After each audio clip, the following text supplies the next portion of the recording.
Good morning বন্ধুরা, আজকের ভ্লগটা start করছি সকাল থেকেই। তো সকাল সকাল তোমরা দেখতে পাচ্ছ হাতে ঝাঁটা নিয়ে উঠান লেপালেপি শুরু করে দিয়েছি। উঠান লেপার কারণ আছে, যথেষ্ট কারণ আছে, মানে কারণ আছেই। ঘরের মধ্যে এত ধুলা ঢোকে না, কি বলবো, উঠানটা পুরো ধুলো ধুলো হয়ে গেছে একদম, মানে ধুলায় ধুলাকর্ণ বলা হয় যাকে। সকালে যখন ঝাড় দিই এত ধুলা ওড়ে, তো সেই কারণে ভাবলাম আজকে একটু গোবর দিয়ে লেপি। তো এই যে দেখো আমি বালতির মধ্যে জল নিয়ে নিয়েছি, তার মধ্যে এই যে গোবরগুলো দিয়ে দিচ্ছি, এক গামলা গোবর, বড় বড় মাপের একটা গামলা। তো সেই গামলা দিয়ে তোমরা অনেকেই আমাকে কমেন্ট করেছো যে গোবর কি করে গোবর মাখো, পা দিয়ে গোবর মাখার ভিডিও দাও। দেখো অত তো দেয়া যায় না, তাই না? তো যাই হোক, আজকে উঠোন লেপবো দেখে একটু মানে পা দিয়ে গোবর মাখছি, তো সেটাই তোমাদের সঙ্গে শেয়ার করলাম। অনেকে কমেন্ট করেছো পা দিয়ে গোবর মাখে কি করে দেখাবে ভিডিওতে। তো তাই জন্য তোমাদেরকে দেখালাম। এই যে দেখো পা দিয়ে গোবর কী করে মাখছি আমি। পুরো মুজো পরে নিয়েছি পায়ে, তারপরে হাত দিয়ে একটু একটু ডিকা ডিকা ছিল সেগুলো ভেঙে এখন এটা পুরো গুলিয়ে নিয়ে এর মধ্যে জল ঢেলে তারপরে আমি পুরো উঠোনটা লেপে নিয়ে আসবো। আর গোবর দিয়ে উঠোন লেপলে না দেখতে কি সুন্দর লাগে উঠানটা, আর এত ভালো লাগে দেখতে। আর মানে ধুলা হয় না কোনো, ঝাড় দিতে কত সুন্দর স্মুথ হয়ে যায়। মানে দুই একটা নোংরা পড়ে ঝাড় দিয়ে দিলে উপরে উপরে হয়ে যায়, আর ধুলা থাকলে তো তা হয় না, ধুলাগুলোও সরাতে হয়। তো এই যে আমি এবার এর মধ্যে জল দিয়ে দিলাম, ওটা ভালো করে গুলে নিলাম। এবার এটা ঢেলে দিয়ে শুধু টেনে নিয়ে আসবো, লেপে লেপে আর কি। শুধু টেনে নিয়ে আসলেও হবে না, যেখানে সেখানে মানে যদি বেশি থেকে যায় তো দেখতেও ভালো লাগবে না। তো একটু মাপ মতো ভালো করে সুন্দর করে টানতে হবে, যাতে কোথাও কোনো কিছু জমে না থাকে আর পায়ের ছাপ না থাকে, তাহলে দেখতে সুন্দর লাগবে। তো যাই হোক, আমি কিন্তু উঠোন লেপতে পারি ভালোই মোটামুটি, তো সেভাবে লেপে নিচ্ছি। আর এগুলো তো আমাদের রোজ দিনের কাজ, তাই না? রোজ দিনের বলতে কি, মাঝে মধ্যে উঠানগুলো লেপতে হয়।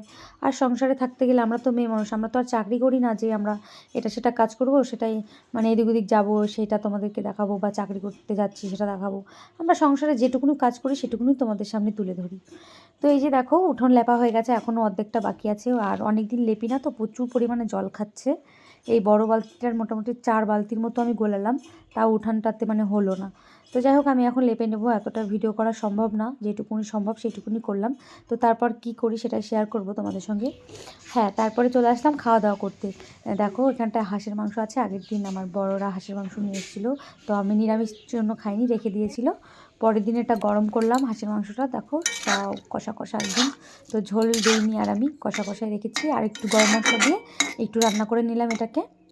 তো হেব্বি কিন্তু লেগেছিল খেতে। তো খাওয়া দাওয়ার পরে তারপরে শুরু করে দিলাম আমি জলপাই চাটকানো। তো এই যে দেখো জলপাই চেটকে দিলাম, এগুলো আচার বানাবো। অনেক দিন থেকে পাকা জলপাই ছিল বাড়িতে, সেগুলো না মানে চাটকানো হয়নি, তো সেই কারণে চাটকাই দিলাম। তারপরে এই যে আরও কটা কাঁচা জলপাই ছিল, এগুলো পাকার জন্য রেখে দিলাম, এগুলো পাকলেও পরে এটা কিছু একটা করা যাবে। তারপরে আমার বর দোকান থেকে আসলো, যেহেতু আমাদের ফলের দোকান, তোমরা জানো না, যাই হোক দেখাবো তোমাদেরকে দোকানটাও।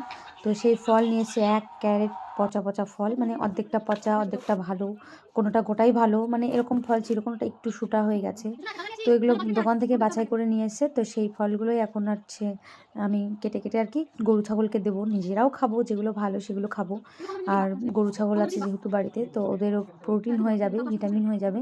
সেই জন্য আমি বলি যে পচা ফলগুলো ফেলো না, ওগুলো বাড়িতে নিয়ে এসো, ওগুলো বাড়িতে আনলে গরু ছাগলকে খেতে পারবে। তো আমার মেয়ে বলছে, মা আমি আপেল খাবো। তা আমি বলছি দাঁড়াও, কেটে দিচ্ছি, ভালো আপেল তোমাকে ভালো করে কেটে টেটে ধুয়ে তারপরে দিচ্ছি। তারপরে কিছুক্ষণ পরেই দেখলাম যে আমার শ্বশুর মশাই একটা বড় সাইজের মাছ নিয়ে এসেছে, মোটামুটি 2-2.5 কিলো।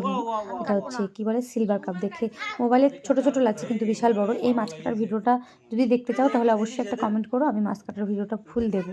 মাছ কাটার ভিডিওটা আমি করে রেখেছি, ঠিক আছে? আর এখানে আমার শাশুড়ি মা, আমার বর, আমার মেয়ে এখানে দাঁড়িয়ে দাঁড়িয়ে দেখছে। তারপরে আমি রেডি হলাম, রেডি হয়ে ভাবলাম যে আজকে একটু যাবো বাবার বাড়িতে ঘুরতে, মানে অনেকদিন মা বাবাকে দেখা হয় না, তো দেখার খুব ইচ্ছা হলো। কাছে কাছে যেহেতু থাকি, তো সেই জন্য চলে আসলাম বাবার বাড়িতে। বাবার বাড়িতে এসে এই যে মা বসে আছে, মার জন্য একটু টুকটাক খাবার নিয়ে এসেছি এখান থেকে এখানে, তাই মা বসে বসে খাচ্ছে। আমার মা নিমকি খুব ভালো খায়, তো নিমকি নিয়ে আসছিলাম। আর এই যে বাবা ওখানে মাঠে কাজ করছে, দেখাচ্ছি তারাও বাবাকে। এই যে বাবা দেখো মাঠে করছে। এত বয়স হয়ে গেছে তাও এত কাজ করে, এত বকি যে বাবা আর কাজ করতে হবে না, এখন বসে খাও না, যে কয়দিন বাঁচো।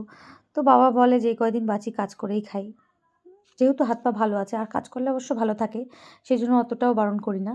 তারপরে ওখান থেকে মা বাবার সঙ্গে কিছুক্ষণ সময় কাটিয়ে সন্ধ্যার মধ্যে বাড়ি চলে এসেছিলাম। বাড়ি এসে সেরকম কিছু আর করিনি। তো সকাল দুপুরে যে মাছটা কাটলাম তোমরা তো দেখলেই, তো সেই মাছটাই রান্নাবান্না করব। তো চলো তোমাদেরকে একটু দেখাই, ওই মাছের যে ডিম হয়েছিল সেই যে ডিম, এই যে, আর এখানে আমি সর্ষে বাটা করব, আর এগুলো ভেজে রাখবো।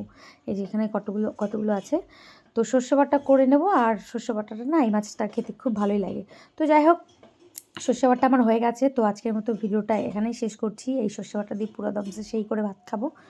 তো তোমাদের কাদের মানে আমার এই ভিডিওটা ভালো লাগলো, তো একটা কমেন্ট করে অবশ্যই জানিও। তোমাদের কমেন্টের আশায় থাকি। আর তোমাদের কমেন্ট পেলে না একটু উৎসাহ পাই ভিডিও বানানোর। আর তোমরা যদি একটা লাইক করো তাহলে তো আরোই ভালো হয়। লাইক করো না করো একটা কমেন্ট করো আর আমার ভিডিওগুলো দেখো। চলো টাটা, গুড নাইট।